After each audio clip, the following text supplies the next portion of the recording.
Imagine this. Every morning, millions of people lift a cup of tea to their lips, unaware that inside this simple ritual hides a tax that once changed the fate of an entire empire. In every drop of that warm liquid lies the echo of plantations, tariffs, and the quiet machinery of control. You think you're drinking comfort, but centuries ago, someone was counting the profit behind your sip. So let's go back to where it began, not in a royal palace, but in the damp hills of Assam, where the tea leaf first met the hand that would pluck it. The British didn't conquer India with muskets alone. They conquered it with routine, with taxes, ledgers, and logistics. Tea became their perfect weapon, harmless enough to enter every home, profitable enough to fund an empire. But it wasn't just a drink, it was a system that turned time, labor, and taste into currency. Picture the map. Assam, Darjeeling, Ceylon, dots connected by invisible veins of steam and steel. A leaf plucked at sunrise would travel hundreds of miles before it ever touched a porcelain cup. Planters oversaw the rows of bushes, while workers, mostly women, bent under the sun, filling baskets for wages that barely bought them a handful of rice. Each leaf carried hidden numbers: cost of labor, transport, and above all, tax. At every checkpoint, the empire took its share, like an invisible signature stamped on every crate. When that leaf reached the factory, it entered the world of precision and paperwork.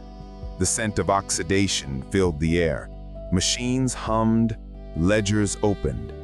Inspectors weighed, recorded, taxed. Even the fragrance of tea was accounted for. Licenses, permits, export fees, the empire's fingers in every stage.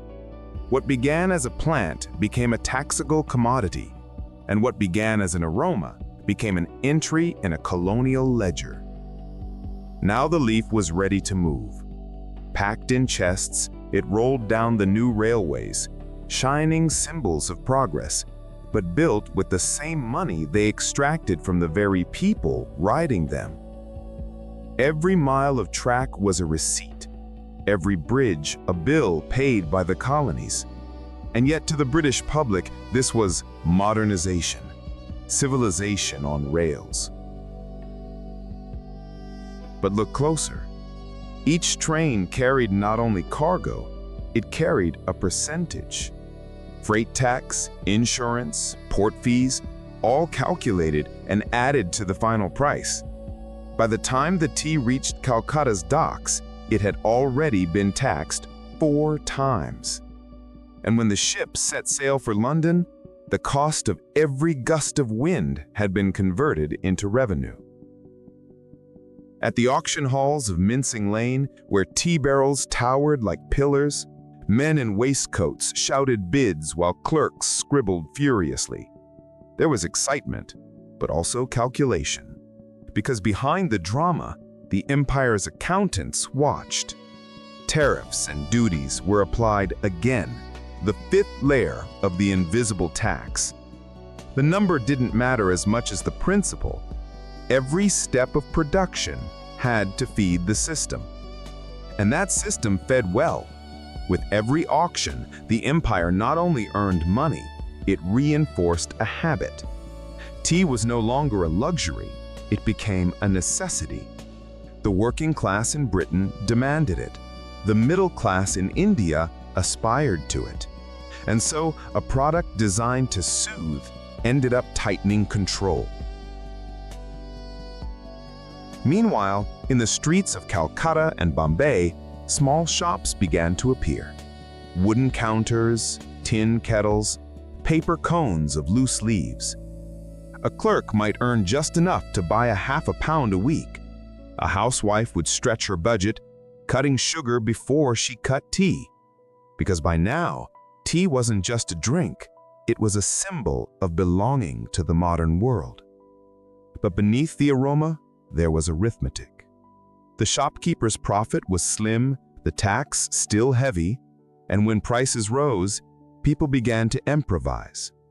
Some mixed old leaves with dust or bark. Others brewed local herbs, mountain tea they called it.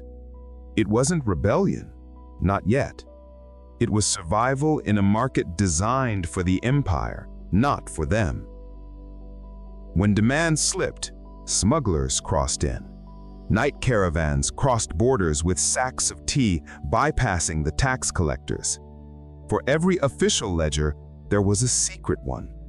The empire fought this with inspections, police raids, new rules, tightening its grip on the smallest cups of comfort. And with each new regulation, another piece of everyday life came under the empire's clock. Time itself became taxable. Trains had schedules, markets had hours, ports had curfews.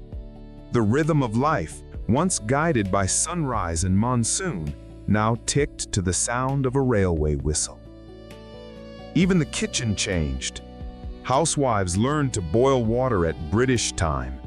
Children learned arithmetic through weights and measures designed for taxation. Control was not just political, it was domestic. It reached your hands, your habits, your hunger. Now ask yourself, who benefited from this elegant machinery? Not the pickers in Assam, not the clerks in Calcutta.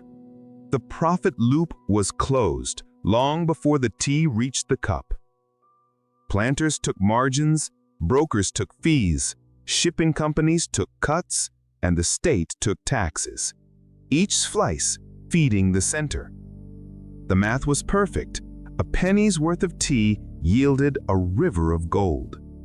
And yet that same penny, multiplied across millions, changed how India worked, traded, and thought. But the story doesn't end with profit, because the empire, in its efficiency, built its own dependency. The more it taxed tea, the more it needed people to drink it. The more it expanded railways, the more it had to justify their cost. The cycle was self-feeding. Tea paid for the trains that brought more tea to market. Tax became the oxygen of modernization. And modernization came at a price. For the first time, ordinary people began to see how invisible laws controlled visible life. Every sip of comfort carried a trace of coercion. Every advertisement for civilized refreshment was backed by a policy of economic extraction. Now by now, you might start to wonder, how can something so small as a tea leaf hold such power? Because that's the genius of empires. They don't rule only through armies. They rule through habits. The tax on tea was not just a source of money. It was a lesson, a daily reminder that even taste could be governed. Every household became part of the system, willingly or not. Each cup brewed at dawn was an act of quiet participation in a machine so vast it seemed invisible. The empire didn't need to force obedience anymore. It designed it, through taste, through time, through tea. Imagine a government that controls your schedule, your hunger, even your comfort, not by decree, but by suggestion. That was the British genius, to turn pleasure into policy. The tea break became not only a pause in the workday, but a synchronization of millions of lives. Every whistle of a kettle marked another tick of imperial time. Yet beneath the routine, cracks began to form. The very people who harvested the leaves started to ask questions. Why were their wages shrinking while demand grew? Why did every step toward progress make them poorer?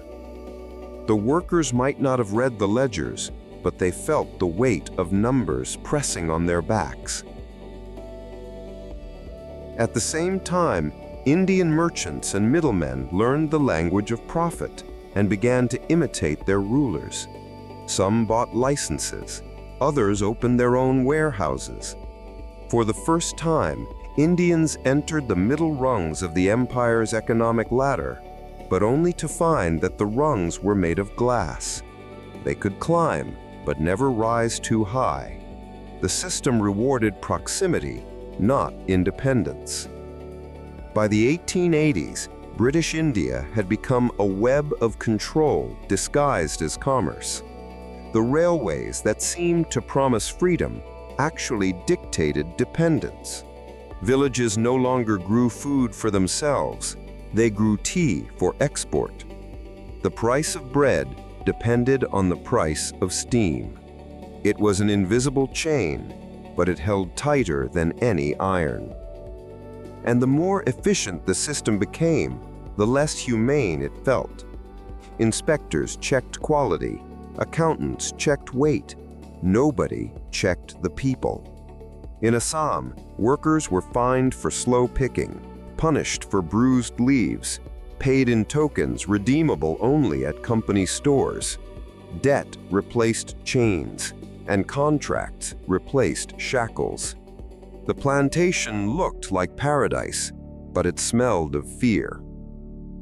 Meanwhile, in London, tea was celebrated as the drink of civility. Advertisements painted it as a miracle that soothed nerves and restored dignity. A cup of tea, they said, made you British. It made you orderly, balanced, and calm. The irony was cruel. The very drink that defined politeness in Britain was built on exploitation abroad.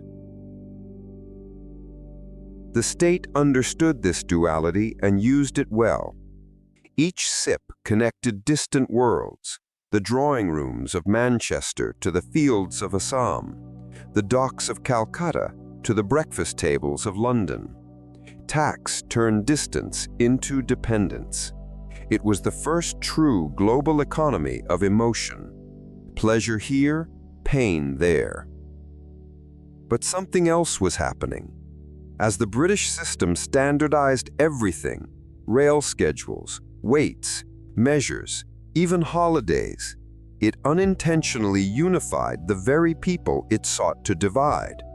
When farmers and merchants began to speak the same numeric language of taxes and tariffs, they discovered a shared grievance. The empire's precision had created its own opposition. And here's the twist no one saw coming. The tea tax, meant to stabilize control, sowed the seeds of resistance. By regulating every gram of leaf, the British taught India the art of accounting, measurement, and logistics. They turned subordinates into observers. The colonized learned to calculate and then to question. What does it mean when a government's greatest achievement becomes its own undoing? When the instrument of control becomes the tool of awareness? The tea trade did exactly that. It didn't just connect markets, it connected minds. By the early 20th century, tea had become more than a commodity. It was a metaphor. Students discussed politics over chai. Merchants whispered news over boiling kettles. The same leaf that had once symbolized obedience now fueled conversation, planning, awakening. Still, the machinery of taxation rolled on. The state refined its methods. Tariffs disguised as quality standards, transport fees renamed as maintenance charges. Everything remained lawful, but nothing was fair. Yet the people had learned to read between the lines. A worker in Assam might not speak English, but she understood value. She knew that her 12-hour day bought nothing but someone else's comfort. A shopkeeper in Bombay knew that every new tax would arrive with a promise of improvement that never came. And an ordinary clerk, sipping his evening tea, began to feel that quiet irritation, the first pulse of rebellion that starts not with anger, but with clarity. History rarely turns on explosions. More often, it turns on routines that suddenly stop feeling normal. The empire's power began to tremble not when someone shouted, but when someone stopped believing. By now, tea was everywhere, in offices, factories, schools. It was the empire's heartbeat. And yet, in that same heartbeat, something else was growing. A question. Who truly owns the cup? The leaf that grew in Indian soil? The labor that shaped it? Or the government that taxed it? That question lingered like steam over a kettle. Once asked, it could not be contained. That question, who truly owns the cup, didn't fade. It spread. From the plantations to the port towns, from Bombay to Bengal, from the rail stations to the classrooms where children learned to write empire with British ink. The tax on tea had created more than revenue, it had created awareness.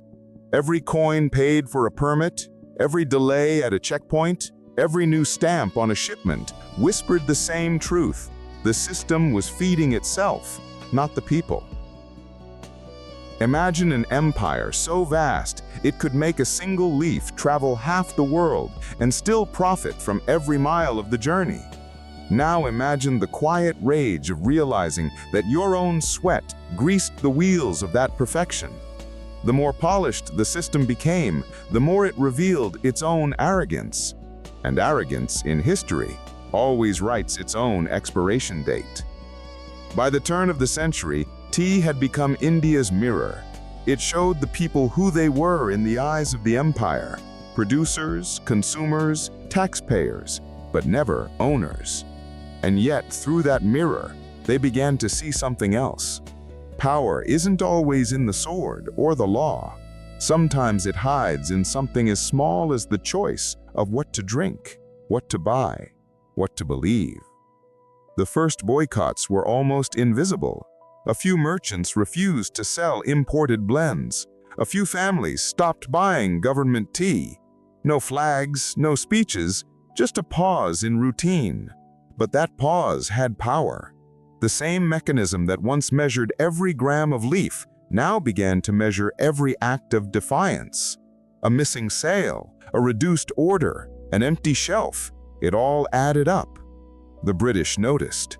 Reports from colonial offices mentioned declines in consumption, unexpected regional shortages. They blamed weather, trade winds, anything but awakening. Because to admit the truth would mean facing the ultimate irony. The empire had taught its subjects efficiency, discipline, and calculation. And now they were using those tools against it. In London, newspapers praised the efficiency of the Indian tea system. Politicians congratulated themselves for civilizing commerce. None of them saw that the same railways carrying tea to ports were also carrying pamphlets, letters, and whispers of independence. The same ledgers used to calculate tax began to record meetings, donations, and plans. Control had turned into connection. Back in Assam, a new generation of workers no longer bowed as easily. They had learned the cost of their own labor. They knew the difference between profit and theft. And as tea continued to flow across oceans, the moral ledger of the empire began to tilt out of balance. The British had designed a perfect circle. Tax funds railways, railways move tea, tea funds more tax. But perfection has one flaw: it leaves no space for humanity. The people caught inside that loop began to feel like ghosts in someone else's system. They were living proof that civilization could exist without justice. Meanwhile, the world outside was changing. Industry in Europe surged. Wars drained treasuries, and the idea of empire itself started to feel old-fashioned. Yet in India, the rhythm of the kettle and the tax still played on. Every sound of boiling water was a reminder of what hadn't changed. When the first nationalist newspapers began comparing the cost of tea to the cost of freedom, the metaphor was complete. What began as a financial mechanism had become a moral equation. A cup of tea was now a political statement. Drink imported tea, and you feed the empire. Drink local chai, and you reclaim a piece of yourself. And so the same leaf that had symbolized control became a banner of identity. The taste that once unified the empire now divided it. Each region brewed its own version, spiced, sweet, strong, as if rewriting history through flavor. The rebellion didn't start with fire. It started with a sip. By the time the empire began to crumble, the tea tax had long lost its meaning. Revenue mattered less than reputation. Britain could still count the money, but not the hearts it had lost. In the end, the greatest cost of the tea trade wasn't economic. It was emotional. The empire had taxed the very thing that connected people: trust. And today, when you lift your own cup, you're holding that history. The leaf still travels.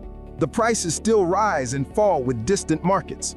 The logistics are faster, the packaging prettier, but the principle remains the same. Everything we consume carries a story. Every comfort hides a cost. So the next time steam curls above your tea, pause for a second. Listen. Beneath that soft hiss is the sound of ships, rails, auctions, ledgers, and the whispers of those who once worked unseen. The empire is gone, but its system never really disappeared. It just became quieter, more polite, more global. Because empire doesn't always end. Sometimes it simply changes flavor. If this story stirred something in you, if it made you taste history differently, then stay with us. There are more truths brewing beneath the surface of the everyday. Subscribe to the channel, share this video, and leave a comment with what's in your cup tonight.